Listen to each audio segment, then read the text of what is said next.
Mavzudan uzoqlashmaymiz. Navoiy viloyati sudi hamda viloyat ma'muriy sudi bilan hamkorlikda sud xodimlarining yaqin qarindoshlari hamda jamoatchilik vakillari uchun korrupsiya millat zavoli mavzusida ochiq eshiklar kuni bo'lib o'tdi.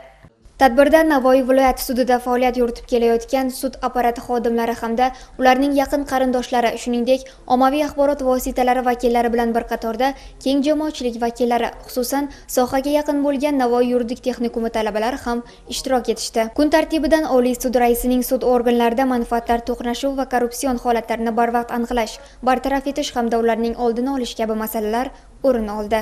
Tadbir ishtirokchilariga ko'p yillik tajribaga ega ustoz sudyalar tomonidan bugungi kundagi sud huquq sohasida amalga oshirilayotgan islohotlar haqida batafsil tushunchalar berildi.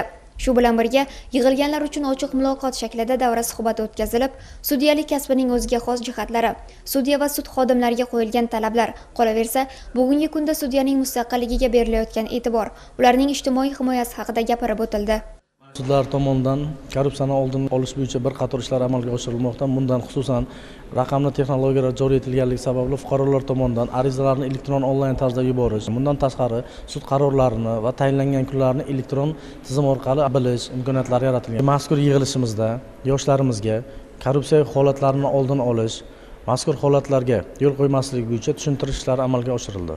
Talabalar va tadbir ishtirokchilari sud binosida sudya va sud xodimlari hamda sud ishida ishtirok etuvchi shaxslar uchun yaratilgan shart-sharoitlar bilan yaqindan tanishtirildi.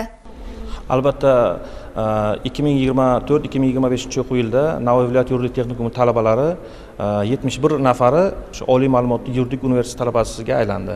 Men o'ylayman, o'quvchilarimizni o'qishga kirishida, o'quvchilarimizni ishga joylashtirish masalalari bo'yicha shunaqa tadbirlar ko'plab tashkil qilinsa, huquqiy ongini rivojlantirishda muhim ahamiyat kasb etadi deb o'ylayman.